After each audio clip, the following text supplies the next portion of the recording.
사랑하는 여러분, 오늘 말씀으로 우리 함께 은혜를 나눌 때에 여러분들이 저를 많이 사랑해 주시는 거 제가 너무 압니다. 그런데 그 사랑이 너무 지나쳐서 하나님의 말씀이 가려지면 안 되기 때문에 제가 상당히 부담스럽습니다. 목양교회는 개인적 관계와 사랑의 관계가 형성되어서 말씀이 선포될 때에 내 자랑이 될까 봐, 하나님의 영광을 가리게 될까 봐 제가 오히려 부담스러운 것입니다. 그래서 여러분 함께 제가 기도를 하는데, 저는 여러분의 친한 동력자로 서 있지만 한편으로는 하나님의 말씀, 변함없이 우리에게 목양교회를 향하여 주시는 하나님의 말씀을 들고 오늘 섰습니다. 그 말씀이 하나도 가감이 없이 온전히 전달돼서 하나님께서 꼭 이 교회에 원하는 그 생명의 말씀이 선포되는 그런 시간이 될 수 있게 잠시 제가 기도드리겠습니다. 하나님 아버지, 제가 사랑하고 존경하고 함께 교회 생활을 하는 귀한 우리 목양교회 성도들에게 말씀을 전하는 시간입니다. 주님께서 종을 붙들어 주셔서 하나님의 말씀이 온전히 선포되도록 이 시간 역사하여 주시옵소서. 하나님, 우리가 서로 친하고 사랑하고 또 서로가 격려하는 관계이지만, 그러나 또한 하나님, 오늘 이 말씀을 통하여 우리에게 주시고자 하는 그 말씀을 듣는 시간 되게 하여 주시옵소서. 하나님, 우리들의 마음을 활짝 엽니다. 주님 말씀하여 주시옵소서. 감사드리며 예수님 이름으로 기도드립니다. 아멘.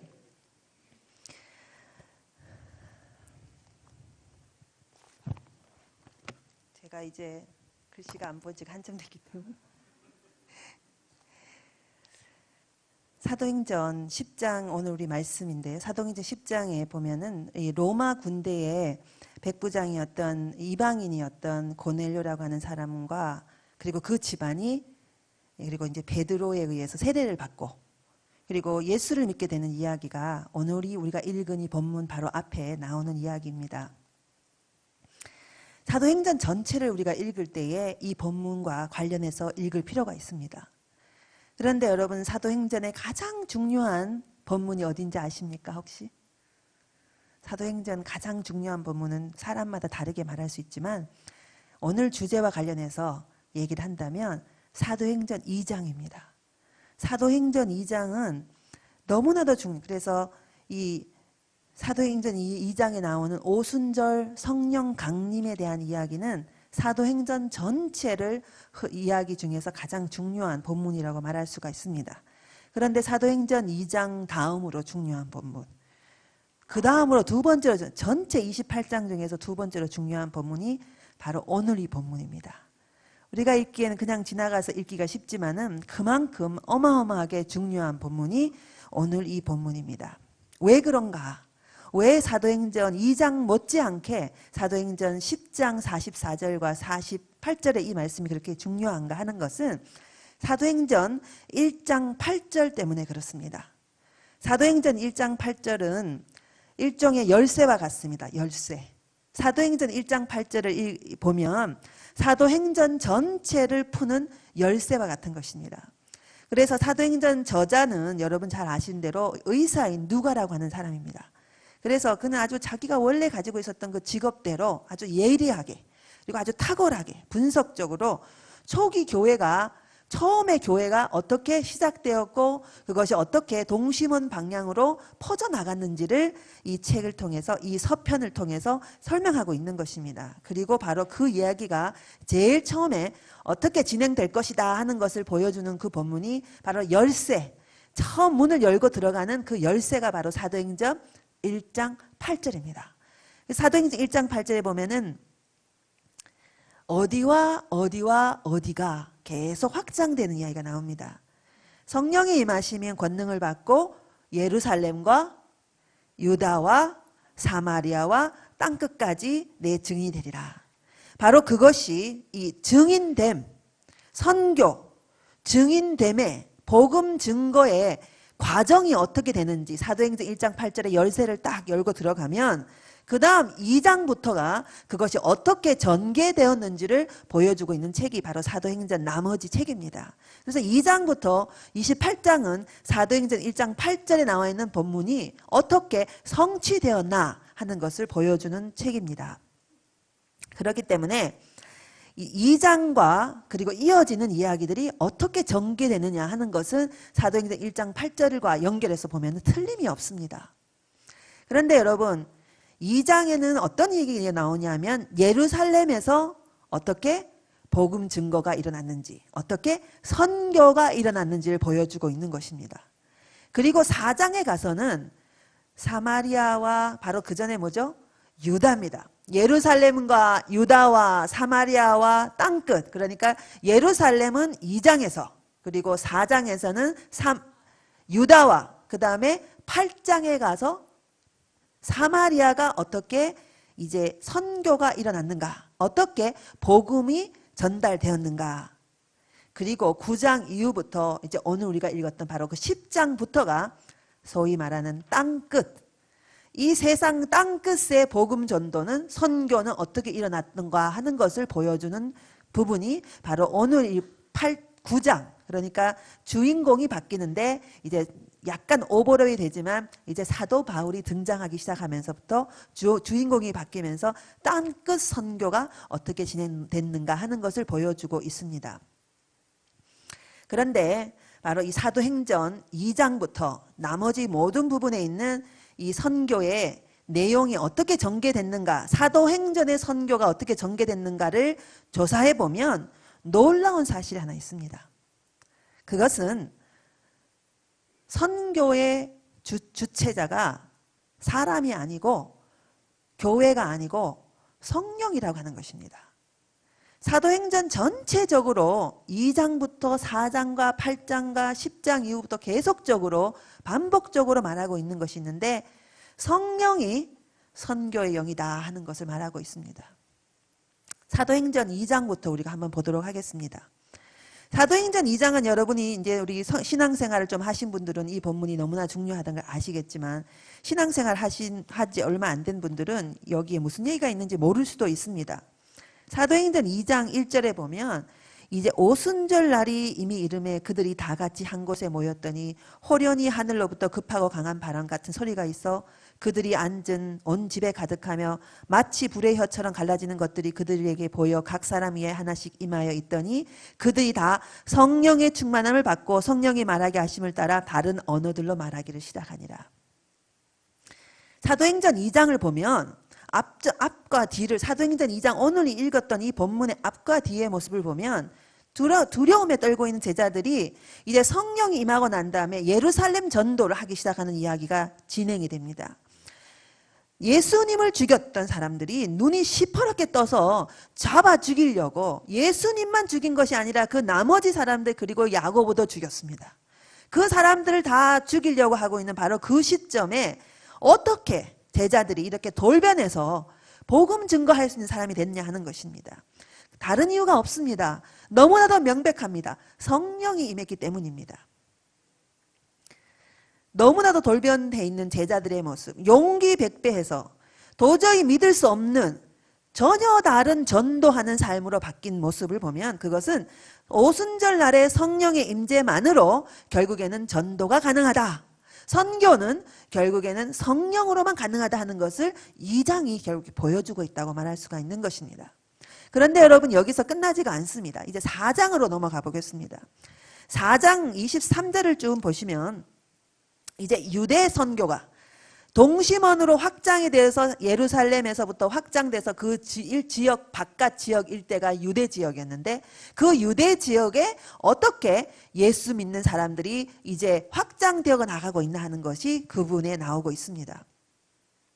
유대 지역의 선교가 가능한 것도 4장 23절을 한번 보십시오.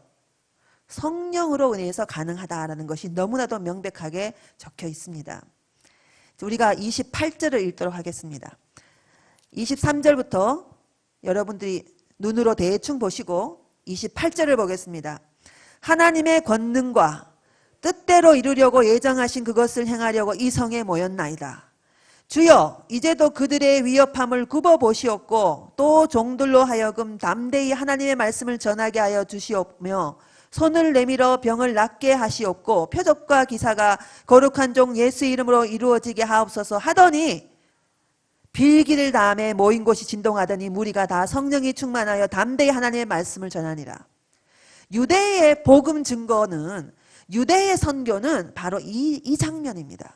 그래서 사도행전 1장에 말했던 예루살렘과 유대가 어떻게 실제적으로 성령의 선교의 영에 의해서 선교가 일어나고 있는가 하는 것을 보여주고 있는 것입니다. 이제 그러면 조금 더 건너뛰어서 사도행전 8장으로 가보겠습니다. 사도행전 8장에는 우리가 이제 4절을 가겠는데요. 사마리아가 어떻게 복음 증거하는, 복음을 전파한 사마리아가 어떻게 하나님을 만나게 되는지에 대한 이야기가 나옵니다. 쭉 얘기가 전개되면 여기에 다양한 이야기들이 많이 있는데 그 중에서 특별히 이거 14절로 가겠습니다. 이제 예루살렘에 있는 사람들이 도착을 해서 이제 이들에게 어떤 일이 나는지를 보겠습니다. 예루살렘에 있는 사도들이 사마리아도 하나님의 말씀을 받았다 함을 듣고 베드로와 요한을 보내매 그들이 내려가서 그들을 위하여 성령 받기를 기도하니 이는 아직 한 사람에게도 성령 내리신 일이 없고 오직 주 예수 이름으로 세례만 받을 뿐이라. 이에 두 사도가 그들에게 안수함에 성령을 받는지라. 여러분, 사마리아도 똑같습니다. 성령은 선교의 영입니다. 그렇기 때문에 이 성경이 어떻게 사도행전 1장 8절이 어떻게 실제적으로 나머지가 진행되었는지, 그리고 그 핵심에는 누가 있었는지, 사람이 아니라 성령이 있었다는 것, 그래서 어떻게 복음 증거 사역은 성령에 의해서 이루어졌는지를 이야기하고 있습니다. 이와 같이 사도행전의 선교는 철저하게 성령에 의해서 이루어지는 것입니다. 그래서 사도행전은 성령이야말로 선교의 영이다 하는 것을 계속적으로 우리에게 증언하고 있는 것입니다. 사랑하는 여러분, 이제 땅끝 선교가 우리 다음 장입니다. 우리가 읽고 있는 바로 그 부분입니다. 그래서 이제 땅끝 선교가 어떻게 시작됐는가? 바로 사마리아, 예루살렘과 유대와 사마리아를 지나서 바로 그 다음 나머지 긴 10장 이후부터 나머지 28장까지, 그래도 끝나지 않은 28장 이후에 그 지금까지도 지속되는 땅끝 선교가 어떻게 시작되는지 그 첫 번째 자리에, 제일 첫 번째 자리에 등장하는 이야기가 바로 고넬료 이야기입니다.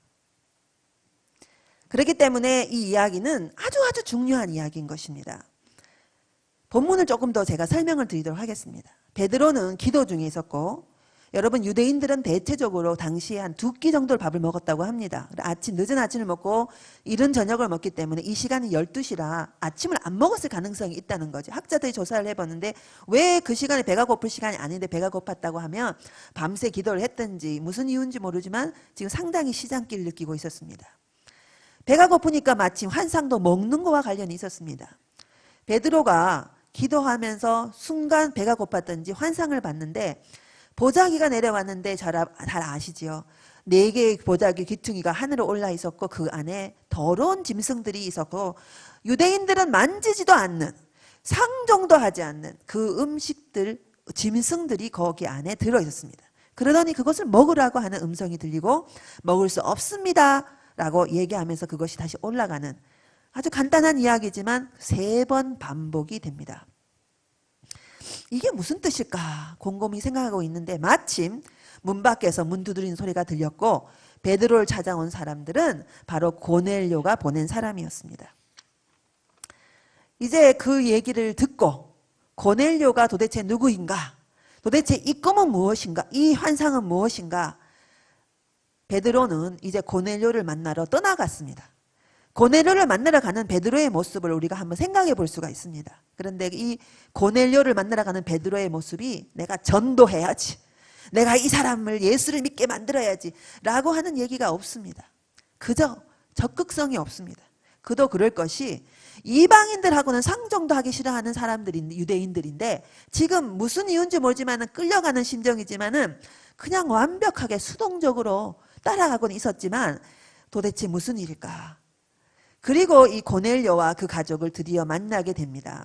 그리고 만나고 난 다음에도 나머지 10장 앞부분을 읽어보시면 베드로가 그렇게 많은 일을 한 것 같지는 않습니다. 예수를 믿게 하려고 길게 설명하지도 않았고 여러분 예수님이 어떤 분인지 아십니까? 하고 설득할 필요도 없었습니다. 오히려 본문을 자세히 읽어보면 고넬료가 더 적극적입니다.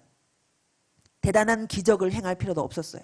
왜냐하면 고넬료는 그냥 받을 준비가 다 있었기 때문입니다. 마음이 활짝 열린 고넬료를 향하여서 이제 30절부터 베드로가 말을 하기 시작합니다. 10장 30절입니다. 네, 30절이 아니고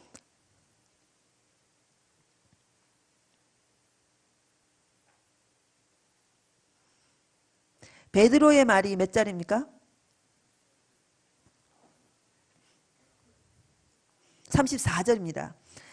베드로가 입을 열어 말하되 내가 참으로 하나님은 사람의 외모를 보이지 아니하시고 각 나라 중 하나님을 경외하며 의를 행하는 사람은 다 받으시는 줄 깨달았도다. 만유의 주 되신 예수 그리스도로 말미암아 화평의 복음을 전하사 이스라엘 자손들에게 보내신 말씀 곧 요한이 그 세례를 반포한 후에 갈릴리에서 시작하여 온 유대에 두루 전파된 그것을 너희도 알거니와 하나님이 나사렛 예수에게 성령과 능력을 기름 붓듯 하셨음에 그가 두루 다니시며 선한 일을 행하시고 마귀에게 눌린 모든 사람을 고치셨으니 이는 하나님이 함께 하셨음이니라. 우리는 유대인의 땅과 예루살렘에서 그가 행하신 모든 일의 증인이라. 그들이 나무에 달려 죽였으나 하나님이 사흘 만에 다시 살리사 나타나시되 모든 백성에게 하신 것이 아니요 오직 미리 택하신 증인 곧 죽은 자 가운데서 부활하신 후 그를 모시고 음식을 먹은 우리에게 하신 것이라. 우리에게 명하사 백성에게 전도하되 하나님이 살아있는 자와 죽은 자의 재판장으로 정하신 자가 곧 이 사람인 것을 증언하게 하셨고 그에 대하여 모든 선지자도 증언하되 그를 믿는 사람들이 다 그의 이름을 힘입어 죄의 사함을 받는다 하였느니라. 길지도 않습니다. 그냥 자기가 경험했던 거를 간단하게 설명을 했습니다. 그리고 난 다음에 베드로의 눈에 정말 믿기지 않는 일이 일어난 겁니다. 이 사람들이 성령을 받아버린 겁니다.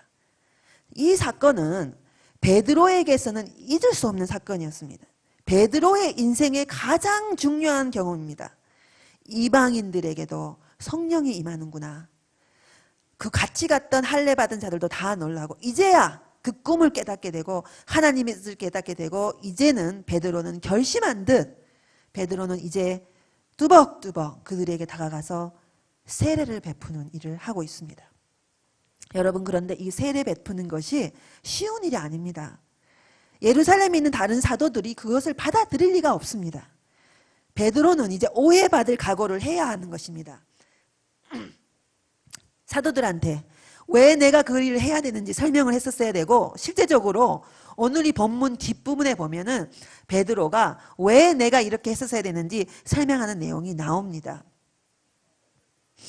사도행전 10장, 오늘 우리가 읽은 이 사도행전 10장은 고넬료 가정에게 나타난 성령 임재의 이야기인데 이 성령 임재 이야기는 한마디로 말해서 성령이 선교형이다 하는 것을 말해주는 것입니다. 사랑하는 여러분, 성령은 다른 것이 아닙니다. 성령은 선교를 가능하게 하는 하나님의 영입니다. 여러분 선교 그러면 저 멀리 해외에 가는 것으로 생각하기 쉽습니다. 그러나 저는 오늘 여러분에게 새로운 단어를 소개하려고 합니다. 선교는 경계를 넘어가는 것입니다. 세상과 교회를 가르는 경계. 선교는 그 경계를 넘어서 주님이 원하는 곳, 주님이 가라고 하는 곳, 그 새로운 곳으로 향하는 것. 그것이 바로 선교인 것입니다. 우리에게 필요한 것 무엇입니까? 베드로가 선교의 영으로 충만해져서 순종함으로 묵묵히 세례를 행한 것처럼 우리 주님께서 성령께서는 우리들에게 묵묵히 내가 너희들에게 경계 넘으라고 말하는 그곳으로 가라고 순종하라고 요청하는 것입니다. 그리고 그 순종에는 대가가 있습니다. 베드로가 대가를 치렀던 것과 같이 순종할 때는 성령의 영에 순종하기 위해서는 희생이 필요합니다. 그냥 저절로 일어난 것이 아니라 묵묵히 그 선교의 영에 순종할 때 거기에서 진정한 선교가 일어나는 것입니다. 사랑하는 여러분, 베드로와 고넬료의 만남을 통해서 초대교회는 마침내 이방인 선교의 새로운 장이 열렸습니다. 성령은 지금 이 시간에 선교의 영으로 우리들에게 도전하고 있습니다. 우리들을 새로운 선교의 장으로 가라고 주님께서 이 시간에 말씀하고 있는 것입니다. 개개인뿐 아닙니다. 사랑하는 여러분, 목양교회에 향한 하나님의 선교는 무엇입니까? 그것이 어디입니까? 하나님은 오늘 우리들을 통하여서 그곳으로 건너가라고, 그곳으로 경계 넘으라고 주님이 말씀하시는 것입니다. 그리고 우리는 어떠한 희생이 오더라도 그저 묵묵히 주님이 그곳이 어디라 깨닫기만 한다면 가겠습니다 하는 마음으로 순종하면서 그 선교의 장으로 가면 되는 것입니다. 그 길이 순교의 길일 수도 있고 그 길이 버림의 길일 수 있습니다. 모두를 버리고 가야 되는 길일 수도 있습니다. 그 길이 아주 고독한 길일 수도 있습니다. 지독하게 외로운 길일 수도 있습니다. 그러나 우리는 이 값비싼 대가를 그저 받아들이고 묵묵히 하나님의 나라의 그 모든 대가를 주님께서 갚아주시리라 믿고 우리는 선교의 영을 따라 오늘도 우리의 경계를 넘어가고 있는 것입니다. 사랑하는 여러분, 여러분은 진짜 성령의 사람입니까? 여러분은 진짜 성령이 충만한 사람입니까? 여러분이 진짜 성령이 충만한 사람이라면 여러분들은 성교의 영이신 성령께서 여러분을 가라고 하는 곳으로 가야 하는 것입니다. 그렇지 않으면 아무리 성령 충만하고 아무리 많은 방언의 기도를 하고 이곳에서 10시간, 20시간 기도한다 하더라도 여러분이 선교의 영의 순종의 요청을 받아들이지 않는다면 여러분은 성령 충만한 사람들이 아닙니다. 그렇기 때문에 성령 충만은 나의 삶의 현장에서 주님이 내게 말씀하시는 그곳이 어디든지 간에 선교적 경계 넘음을 해야만 진짜 성령 충만한 것입니다. 사랑하는 여러분, 예배 아무리 많이 드려도 선교적 경계 넘음이 없는 사람의 성령 충만은 거짓입니다. 사랑하는 여러분, 우리가 진정으로 성령 충만하다면 우리가 견딜 수 없어서 우리의 경계를 넘어 하나님이 말씀하시는 그 선교 현장으로 갈 수밖에 없습니다. 새로운 현장, 그것이 해외일 수도 있고 가깝게 구리시일 수도 있고 그것이 어디일 수도 있는데 문제는 바로 그것이 선교 현장이어야 한다는 것입니다. 오늘 말씀으로 저는 마지막으로 오늘 한 사람을 제가 소개하려고 합니다. 선교의 영으로 충만해서 경계 넘음을 끊임없이 그의 생애에 시도하고 그래서 자기 가슴 속에 있는 아픔을 부둥켜 안고 소외된 사람들 향하여 향했던 연약한 한 여인의 이야기를 제가 오늘 소개해 드리려고 합니다. 이 사람은 독일계 미국인 엘리자베스 쉐핑이라고 하는 선교사입니다. 저는 지난 주간 몇 주간 동안에 이 사람의 생애를 공부를 하게 됐습니다. 책을 읽다가 보통 이 원고를 쓰다가 학문적 원고를 쓰다가 제가 이게 우는 경우는 거의 없습니다. 그런데 너무 책을 읽다가 자주 눈물이 흘러서 더 이상 쓸 수가 없어서 주님 앞에 무릎을 꿇고 회개하고 다시 한번 헌신하는 그런 인물, 그렇게 저를 만들었던 인물입니다. 저는 이제 마지막으로 지난 몇 주 동안 극심한 가로로 인해서 완전히 지쳐버린 저의 영혼을 다시 일으켜 세운 이 여성에 대한 이야기를 여러분과 나누고자 합니다. 그 사람의 한국 이름은 서서평이라고 하는 사람입니다. 서서평 선교사는 일제 압박 속에 고통당하던 1912년에 한국에 와서 한국에서 간호사로 선교 사역을 했던 여성입니다. 그는 독일에서 태어났습니다. 그는 태어나자마자 아버지가 죽고 어머니도 한 살 만에 서평을 할머니에게 맡기고 미국으로 이민을 가버립니다.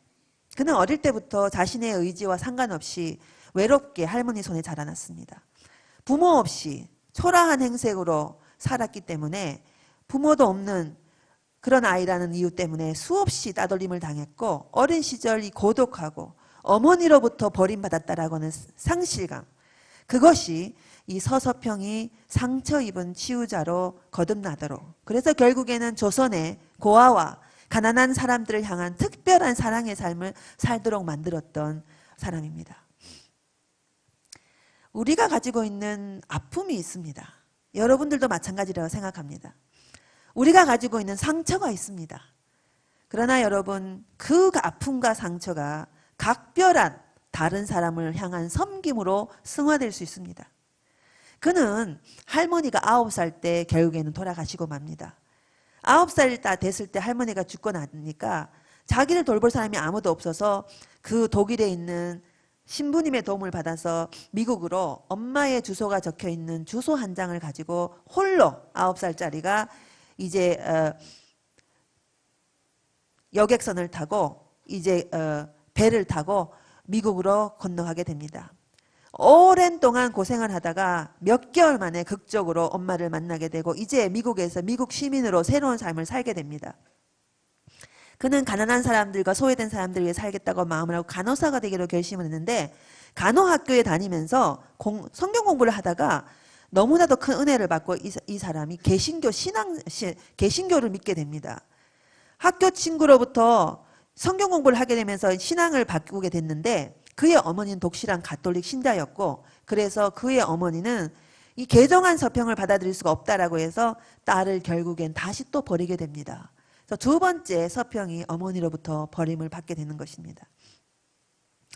여러분, 선교의 영이 임하면 항상 우리는 새로운 경계로 다른 사람에게 다가가고 싶어집니다. 그래서 우리는 복음 증거자로 변하는 것입니다. 간호사가 된 이후에 뉴욕시에서 당시 소외된 사람들을 위해서 섬기고 싶어졌습니다. 그래서 그는 그 당시 뉴욕에서 가장 소외된 사람들이라고 말하는 유대인들을 향해서 유대인 요양소에서 병든 유대인들을 돌보고 결핵 환자들을 돌보고 또 특별히 그 당시에 슬럼으로 있었던 이탈리아 이민자들을 위한 이민자들을 돌보는 일을 하면서, 당시 뉴욕에서는 이 갱들이라고 하는 이탈리아 갱들이 골칫거리였는데 그 사람들을 향해서 선교 사역을 하는 일을 하게 됩니다. 그러다가 서서평은 선교의 꿈을 가지게 됩니다.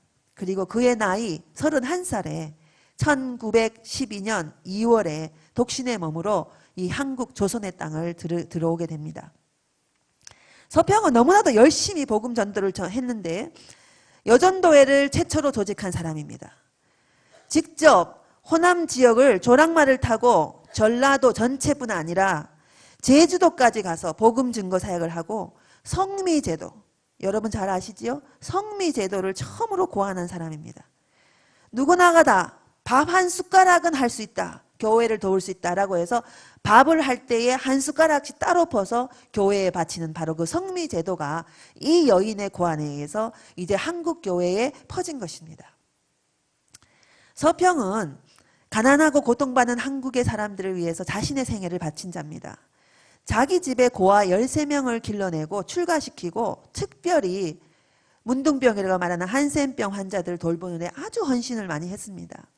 당시 한국의 남부 지역에 한센병 환자들이 널리 퍼져 있었기 때문에 이 한센병 환자들을 그림에 보시는 대로 도와줘야 되는데 방법이 없어요. 일반 병동으로 들일 수가 없어서 시작한 임시치료소, 이 사람이 그 같이 일했던 바로 그 병원의 임시치료소가 여러분 잘 아는 여수 애양원의 시발점입니다.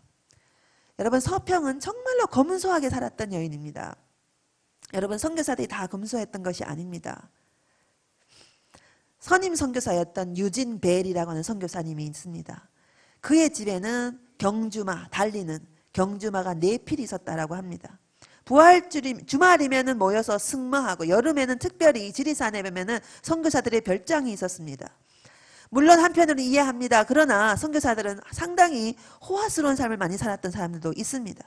그럴 때에 서평은 혼자서 전도행을 다니면서 시골 다니면서 가난에 찌들이고 있는 우리 한국의 여인들을 향하여서 복음 증거 사역을 했던 여인입니다.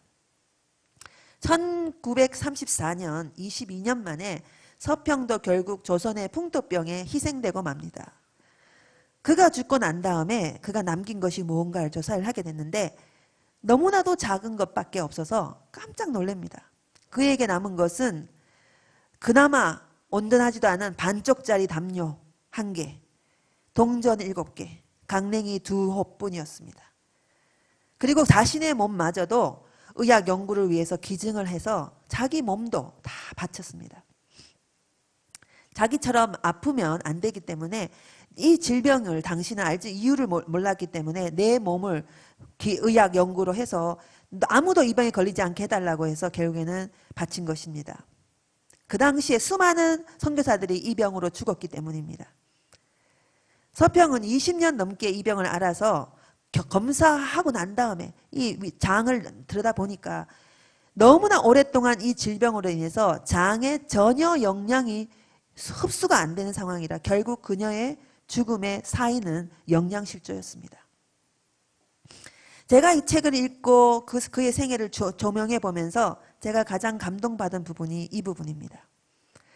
그가 이제 생애 마지막으로 처음이자 마지막으로 마지막 안식년을 자기 고향으로 가서 가지게 됩니다. 1930년입니다. 불과 4년 후에 그는 이제 죽습니다. 그때가 조선에 온 지 17년 6개월 만에 처음으로 가지는 안식년이었습니다. 그는 미국과 캐나다를 다 둘른 다음에 이제 태평양에 도착해서 조선으로 향하는 여객선을 타고 고향으로 돌아가는 그 고향에서 조선으로 돌아가고 있는 그 배 안에서 마지막 편지를 쓰고 있는 내용이 바로 이 편지의 내용입니다. 근데 그 편지의 내용이 저를 너무 많이 울렸습니다. 사실 이 안식년도 사실 자기가 쉬려고 한 안식년은 아니었습니다. 캐나다에 있는 몬트리올에서 세계 간호사 대회가 있어서 한국이 당시에 일본 아래 있었기 때문에 정식 회원군이 될 수가 없었는데 정식 회원군이 되게 해달라고 우리 한국을 너무 사랑하는 사람이었습니다. 그런 아무리 요청했는데 결국에는 실패로 돌아갑니다. 그리고 그가 돌아가는 길에 마지막으로 자기 어머니를 찾아갑니다.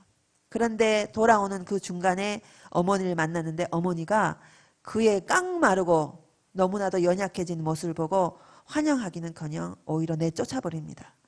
냉정하게 돌려본 어머니의 마지막 거절을 경험하고 깊은 상처를 갖고 이제 한국 조선으로 돌아오고 있었습니다. 이 편지 안에 풍족하고 편안하고 이 편안한 땅, 그 고향 땅을 떠나서 가나안의 땅, 절망의 땅 조선으로 향하고 있는 이 작은 여인의 다짐이 들어있어요. 이 편지에는 17년 전에 내가 처음으로 이 한국 땅으로 갈 때의 그 심정과는 다 너무 다르다 이런 편이 있습니다. 그는 내가 너무 동양의 아름다움을 무시했던 것이 아닌가, 내가 선교사로 적합하지 않은 사람이 아닌가라는 생각이 든다라는 말이 있습니다. 그리고는 거기에 나는 다시 결심합니다. 이전의 잘못을 고치고 이제는 더 깊이 동양의 생활 방식으로 살아가겠습니다라는 글이 들어 있습니다. 서평은 진짜로 누구보다 조선을 사랑했던 사람입니다. 길거리에 버려진 고아들을 거두고 친자식처럼 돌보고 의지할 데 없는 여성들과 고아들을 돌보는 일을 많이 했지만 선교사들이 그 고아들과 한 이불을 덮고 사는 사람은 없었습니다. 동료 선교사들은 식모를 데리고 있고 유모를 데리고 있고 자녀 양육비, 애완견의 사육비까지도 지급을 받았을 때에 그는 보리밥과 된장국과 맞는 신이 없었기 때문에 남자용 검은 고무신을 신고 함께 생활을 했던 사람입니다. 다른 선교사의 30분의 1에 해당되는 돈으로 생활을 했던 사람입니다. 서평의 장례를 치르고 난 다음에 보여주십시오. 마지막 거. 서평의 장례가 치러지고 시신이 이제 다 정리되고 난 다음에 그의 거실을 치우다가 거실의 구석에 발견된 서평의 좌우명입니다. 성공이 아니라 섬김입니다. Not success but service. 저는 이거를 보면서 진짜 진정한 선교의 영에 감동된 사람은 끊임없이 자기의 삶에서 선교적 삶을 살았던 정말 하나님의 사람, 아름다운 사람이구나 하는 생각을 했습니다. 서서평 선교사의 이야기는 오늘날 선교여행에 감동된 하나님의 사람이 끊임없이 주님이 이끄시는 그 선교 현장으로 경계 넘어가는 이야기를 보여주고 있습니다. 서평은 부모로부터의 버림받음으로 인해 생긴 영혼의 상처에도 불구하고 끊임없이 성령에 이끌려 다른 사람의 상처를 보듬는 선교적 삶을 평생 실천한 사람입니다. 사랑하는 여러분, 그에게 충만한 성령은 선교의 영이었습니다. 그는 조선의 선교사가 되기 전에도 여전히 선교의 영에 이끌려 남을 돌아보지 않고 가난의 경계를 항상 넘었던 사람입니다. 주님의 때에 조선에 가장 소외되고 가장 아픈 자들을 향하여 다시 한번 자기의 경계를 넘었던 사람입니다. 인간의 힘으로는 불가능한 일을 해냈던 사람입니다. 그가 바로 선교의 영이었기 때문에 이 일이 가능했던 것입니다. 말씀을 마무리합니다. 사랑하는 여러분, 동일한 하나님께서 선교의 영으로 우리 안에 채우시기를 바랍니다. 우리를 새로운 선교 현장으로 이끌어 주시기를 기도합니다. 주님이 이끄신 새로운 선교 현장으로 우리들 순종하고 갈 때 그것은 선교의 영에 감동되어 우리의 삶이 진정한 선교사의 삶으로 거듭나게 될 수 있을 것입니다. 기도드리겠습니다.